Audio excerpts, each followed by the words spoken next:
I'll start.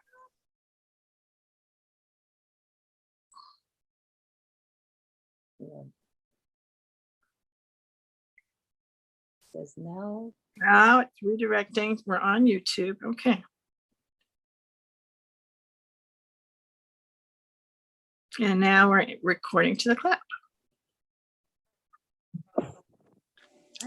That's it. Zoom now has its own recording in progress person. So, so we are recording in progress. And welcome. It's another Friday, and we're here today on Between Two Teachers. I'm Madeline Cronenberg. And I'm Consuelo Lara. We're bringing you all the updates, local and nationwide education issues. Exactly.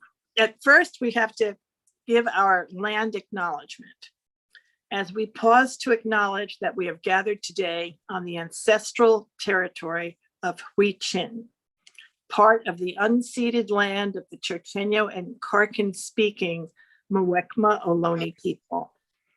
We remember their continued connection to this region and give thanks to them for allowing us to live, work, learn, and pray on their traditional land. We offer our respect to their elders and all Ohlone people of the past and present.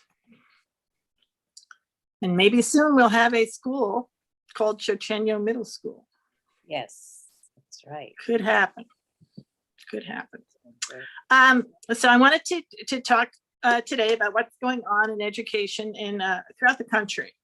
And one of the biggest things, this is sort of a continuation, but it's something that we all have to pay attention to, is what we talked about here is ethnic studies, right? And California adopted ethnic studies, and we push forward for an ethnic studies resolution, and so that the children in our schools can understand our path, our complete past, and not just see a slice of it from a very limited, narrow cultural perspective.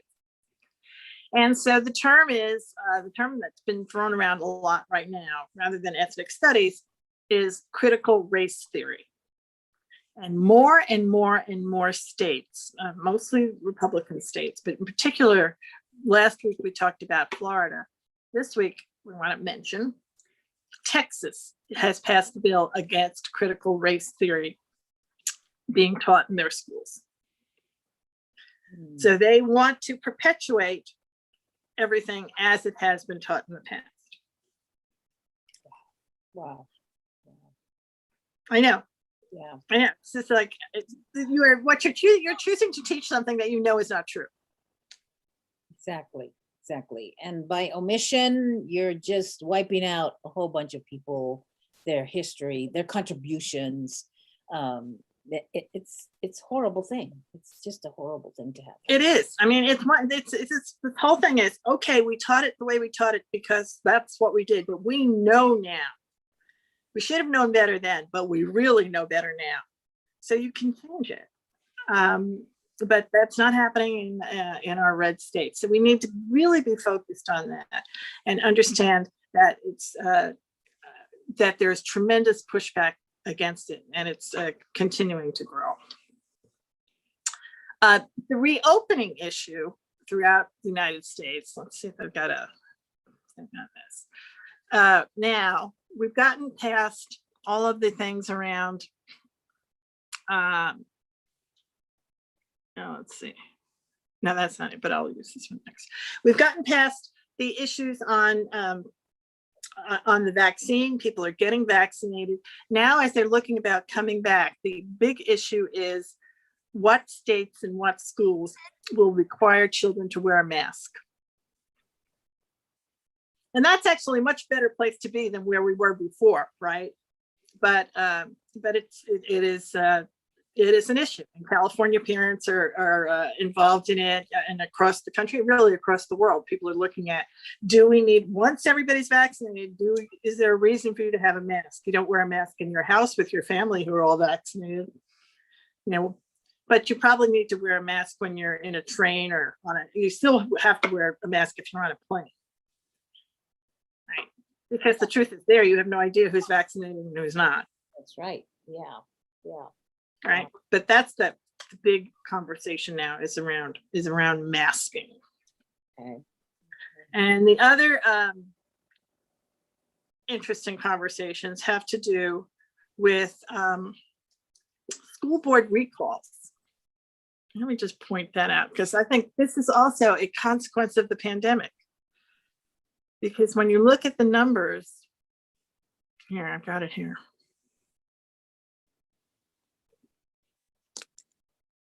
All right, here it is in California.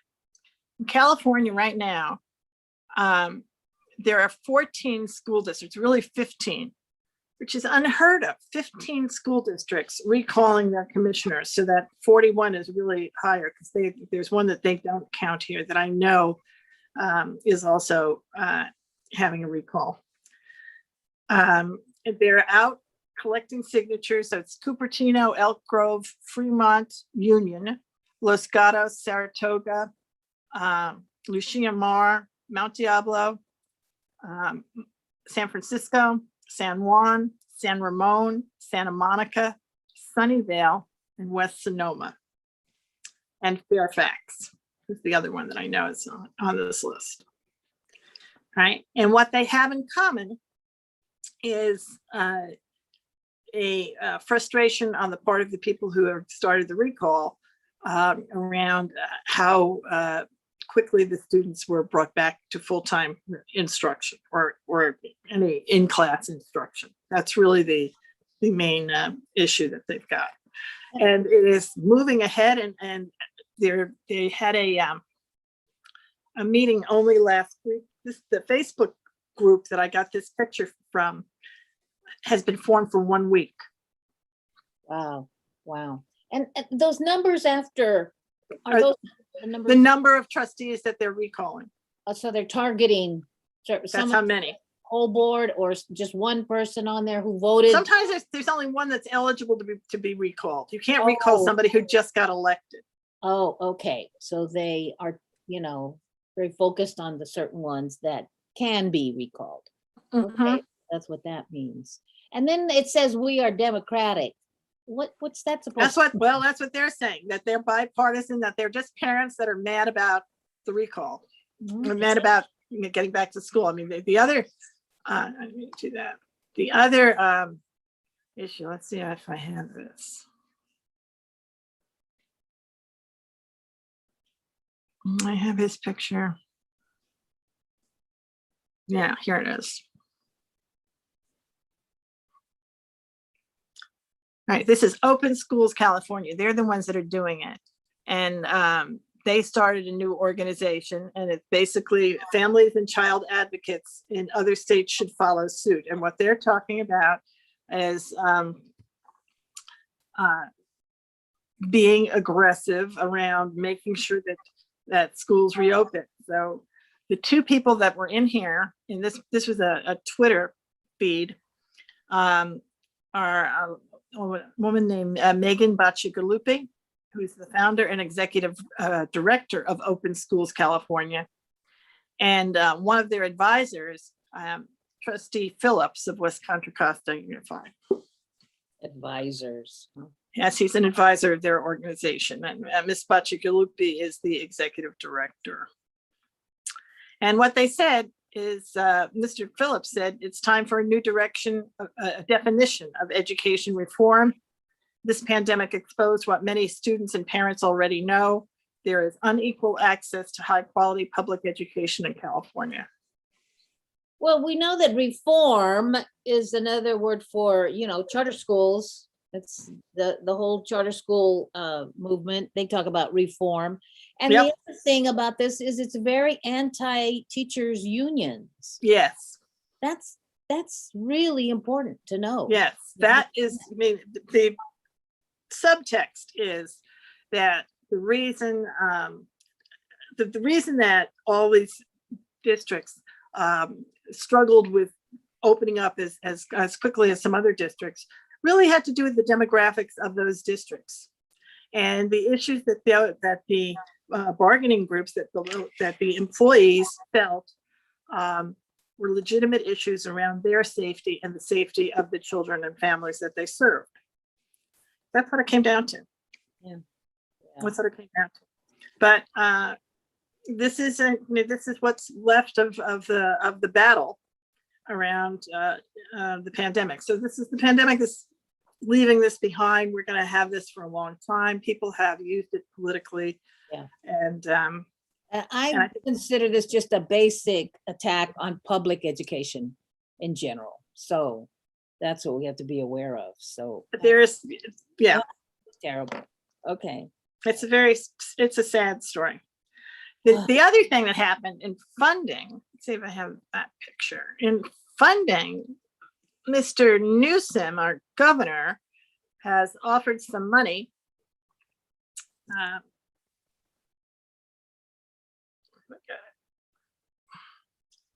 to change the local control funding formula. And what he is suggesting is to increase, to give more funds to the districts with the highest level of concentration. And that means that they have the highest number of children who are in the groups that would get you extra money, which would be low income children, children who are English language learners, special ed children, foster care. There's a debate around whether we should do it that way or they should give the extra money so that districts with less than the full concentration. So right now, if you have over 55%, you get extra money in concentration. But if you had like 50% of your children in that category, you don't get any concentration money. So there's a debate around how to slice the money up, how to slice the pie up. And that's a very hot and heavy debate right now in the California legislature. Okay. So we'll see next week what's happening there.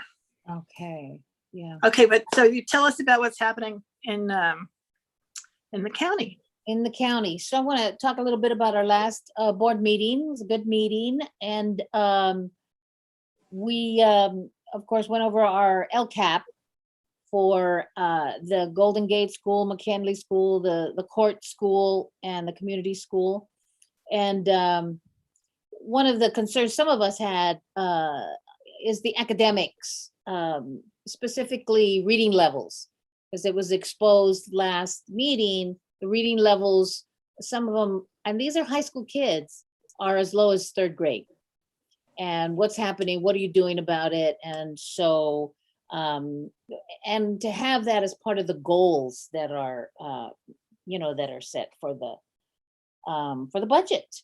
So we're going to have more of a report on that, and that's something that a couple of us have as a high priority. Absolutely, and of course, for me, social emotional well-being.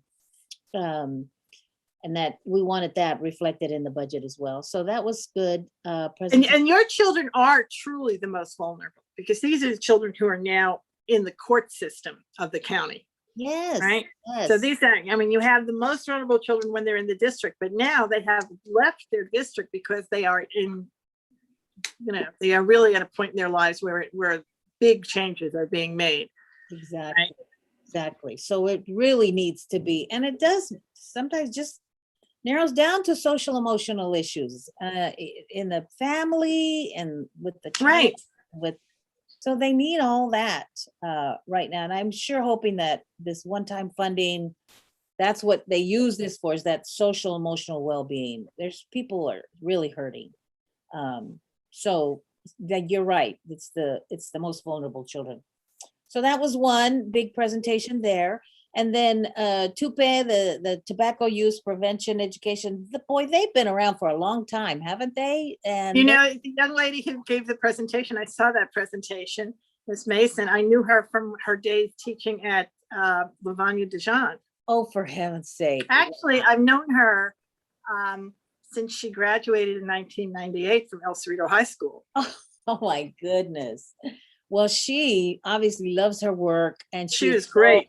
Dedicated to it. And I'm just, everything as a teacher that came through them was just so good for our children. And they're just continuing to do the good work. So that was nice to see that. We also went over our charter policy, and it was really good because before the staff and the board, we kind of, well, the committee, we were not in agreement, but now we are in agreement. And because we were able to go through it line by line. And once again, the brilliant trustee Butler, who does her homework and everybody else's homework and knows what she's talking about, we're able to come to an agreement on that. The only stickler is still about appointing a representative on the boards. And I don't know, I heard something about, well, corporate law says, and so let me see, are we as public education subject to corporate law? So that is the question. So they are on, so this is so fascinating. They consider their boards to be businesses. Yes, exactly. You're on a business board. They are, and it operates under the bylaws of the business bylaws that business operates under, right? And what they wanted to be able to do is make sure that they can expel a member from that board. But most businesses don't have another entity, such as the education code, which actually does interact with them and does say, we can put somebody on your board, because you're not just a regular business. You're taking all this state money, all this taxpayer money. Yes. And this is one way for us to check out what you're doing with it. And that's our role. We're supposed to be doing that. We are doing oversight, which means we are over looking what you're doing. So the fact that you dictate up doesn't work. No, it's not. And surely if there was a problem, if there was some abusive behavior by somebody that was appointed, then they have every right to come to the authorizer who did the appointing and explain the problem. No problem. Could you please remove this person? I'm sure we could work that out. But this was interesting. One of them said, well, what if they share what's happening behind in closed session, and you like that, and you want to keep them? Oh, are you saying that we could be unscrupulous as to do that? That was the presumption in his question. I know. That was the most remarkable thing. Well, apparently that's what you seem to think that we would like it. No, we wouldn't. What's happening in closed session that is that's another level there. So I really feel we could work it out. I think we can work that out. So I'm not too worried. Well, it's been done before. It's not as if you're inventing it. It's not as if you're first. This is true. As Trustee Butler pointed out, we've got a lot of models for this. So we just have to look those up and we'll iron that out. So I'm really happy with the way the direction that went and the oversight. So one thing that did come out of our last subcommittee was that, there was just this discussion, how much involvement does board want to have in the oversight of the charters? And so I made the statement, we don't want to micromanage. We don't want to be in there going through the books and all of that. We just want to know what's going on. We want the information, the same information you have. And so he just like, oh, okay, we could do that. And that each time we have a meeting that it'll be a standing report. And it was great. It was, like we had these complaints, this is how we handled it. We had this issue. And all of a sudden you knew. And we knew. It was like, and almost everybody on the board had a question. All of us did. And so it was great. And that's exactly what that would solve it right there. Because what I was thinking, the form of like a Friday memo or something, but this was even better because we could ask questions right there. And, right. It was interactive and you could clear up any confusion, if anything that just was said in a little confusing way. It was much better. It was much better. He did a great job. So we loved it. So that was a good thing that came out of our committee meetings. So those were good. And then our delegates, and then we also looked at, we had to talk about the compensation for the superintendent. And I was one of the people that voted against that, and I just, wanted to make it clear that, to me, it was confusing because there's no criteria. You don't have a criteria for why you're giving this person a raise. Because you don't hire her. That's what it is, an odd thing, I think, in the law, right? That she doesn't set your salary. Nope. And your salary is set by statute, and your salary is extremely low, right? Yeah. It's extremely low. Yeah. As in, it's less than $500 a month, right? It's a little over 500. It's a little over 500. So that's Little what it is. And the public doesn't have any idea, right? And the difference between, so here you have a little over 500. So we're talking about like less than $7,000 a year, right? That's what we're talking about. Yep. As opposed to over $300,000 that the superintendent of schools makes. And the raise that you gave yourselves had been ultimately about a $500 a year raise, right? You gave yourselves a 5% raise, and it was like $27 a month. The raise that would have been given to the superintendent under this would have been a $7,000 a year raise because of the percentages, the way the percentages work. Yeah. Right. And for someone who's already over $300,000. Yeah. And the deal is, you both are, what people don't realize is, in other situations, like in West Contra Costa, the board hires the superintendent, and the superintendent is evaluated by the board and can be fired by the board. Yep. And the board obviously negotiates the salary. Yeah. The county superintendent in this case is elected. Yes. You cannot remove her. Nope. You never evaluate her. Nope. All you do is set her salary. Yeah. Therefore, there should be a criteria. All I hear is, well, comparable to neighboring districts with the same, but that's not a criteria.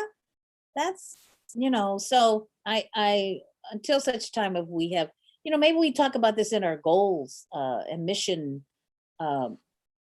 meeting or something like that. I don't, because it is a board policy, so maybe we need to clarify it. Well, it's a requirement that you do it. There is the only mechanism that exists for that, for the superintendent to have a change in salary, is for the board to do it. So that's where it is.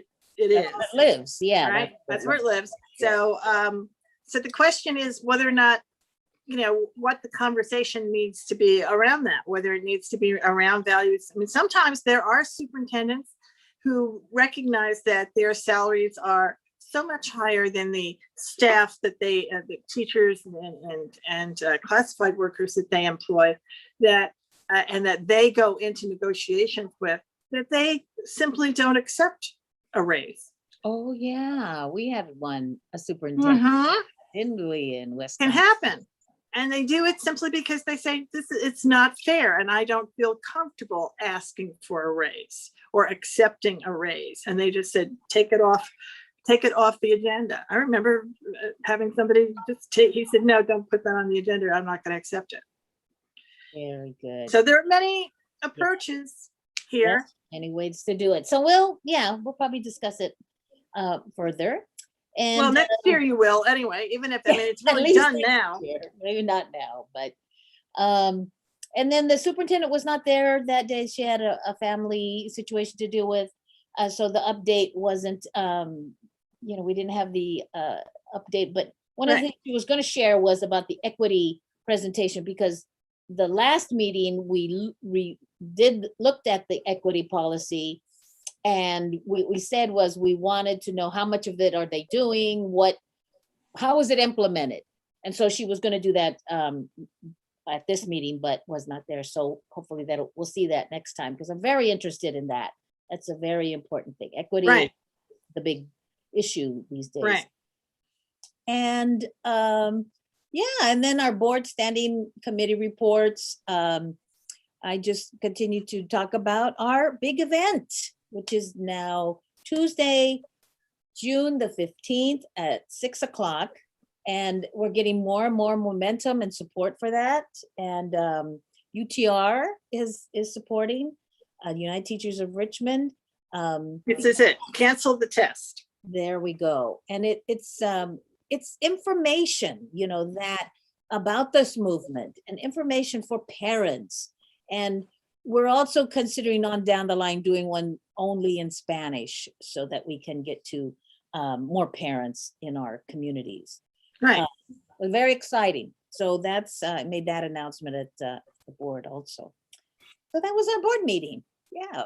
That was an important meeting, and it was, a lot has been going on in all of our districts. There's just a lot happening right now. Yeah. The other thing I wanted to just mention in the privatization world, Yes. which we like to report out on, a couple of things. One thing that's an interesting thing and actually a good thing happened in Nevada, and they are going to have a state requirement for a state reporting requirement that the charter management organizations have to report out what their fees are. They don't have to stop charging them. They don't have to, not do them. But at least up until now, I guess in Nevada, that information was not easily accessible by the public. And now the public will be able to know how much those fees are that are paid to the private management companies. Yeah. And that's So what report we're trying to get the county to do is the one that Santa Clara that has that Exactly. information. And can you give us an update about the 1316 that would have affected that? What happened? Yep. 1316 has now been put on inactive status. Thousands and thousands of charter school and homeschool families were, as we know, we talked about this last week, they were instructed and encouraged to reach out to their legislators, and they obviously did. And the California Charter Schools Association, it's claiming this is a great win for them. And it's really a win for the CMOs who are collecting the 17% off the top. Yeah. Which was a piece of information that they never, I don't even know that they shared that out with the homeschoolers and with the charter school families, right? They would have, if this had passed, they would have had more access to that money, right? Yeah. And the only thing that would have happened is that the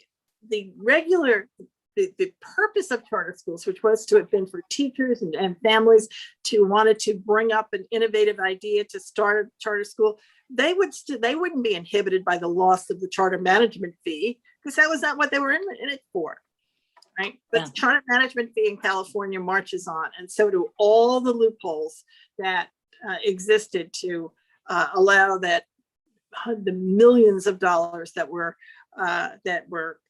lost in fraud in the cases in San Diego. Yeah. So we're going to have to, just keep regrouping and figure out what the next steps will be to try to address the fraud and abuse and the charter management fees.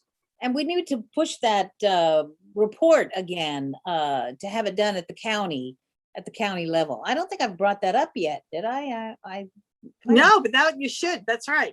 This is a good time for that. So I think I don't know, form of a recommendation or. Well, in the charter committee, you could put it there. In the committee, we could put it on the agenda. So we can. Right. The other thing that's been I guess today, there was a hearing on a lawsuit that was filed by Oakland Reach, and that's a parent group in Oakland, and it basically had to do with pandemic funding of schools and whether or not low-income children received the money that they should have received. And it'll be interesting to see where this goes. They have some very big law firms working on their, and they're suing Tony Thurmond. They're suing everybody in the state around their funding. And so that case was heard this morning in Alameda County. So we'll hear more about that one.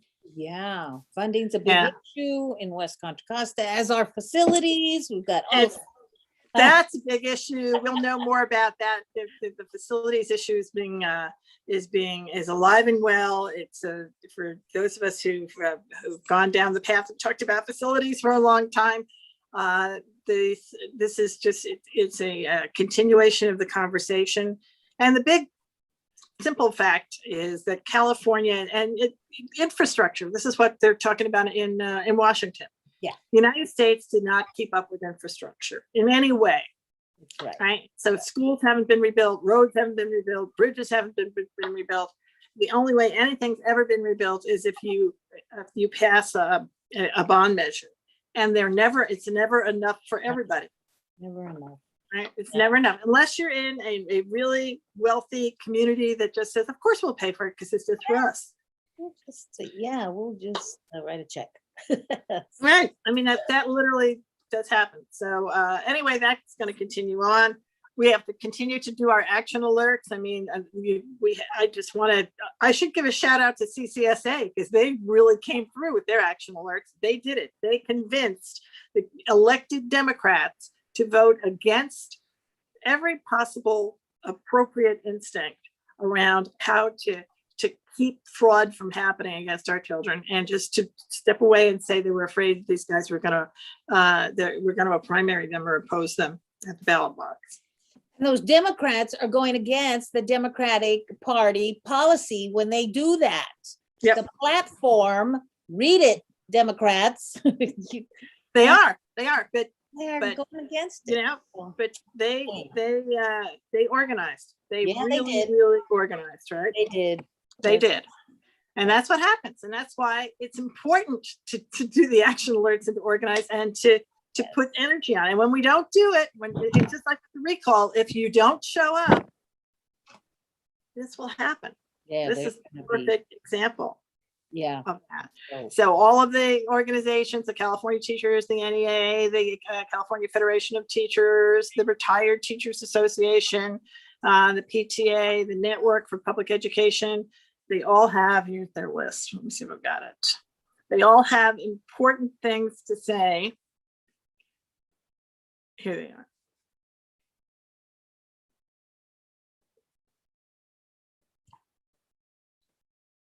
They all have important things to say. And if you go to their action alert pages, you will find legislation that they are supporting and what they're opposing. yeah, and what you could do to help support that. Exactly. And what you can do to help. Yeah, good. Right. So now we're down to our shout out. And I'm going to give a shout out again. I just watched Dr. Hurst, the new superintendent, who we gave a shout out to. But we gave one just because he got hired. He hadn't done anything. Now he's actually run a couple of meetings, and he certainly was involved in running a retreat.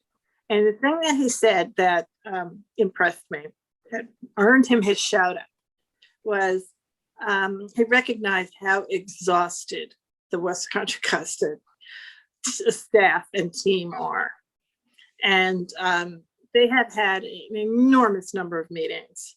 And Miss Smith-Folds said she had done a count, and she has already had, it is now only June, and she's had more meetings than the average board would have had by the end of the year. Crazy. And that's not counting the committee meetings. Yeah. So, I mean, they have had meetings 2 or 3 times a week, every week since they got elected. Ridiculous. It's been a huge amount of work, and they are exhausted. And the and Dr. Hurst, this is what his first takeaway was: they're exhausted, they're too tired, and we have to give them a chance to be able to do their work. Do their work, do their job. My goodness, no wonder. Right. Right. All this. Cool. Great Right. for him. I agree with that shout out. That's a wonderful one. That's exactly the kind of leadership we've needed here. So he is at the beginning of his time, but he's certainly going in the right direction. And I think that he's here to support his team and to make sure that they have the support to do their job. Right. Yeah. And that is really the sign of a strong leader. So that's it for this week. Yes, it is. We'll see you all next time. Okay. Bye-bye. Bye.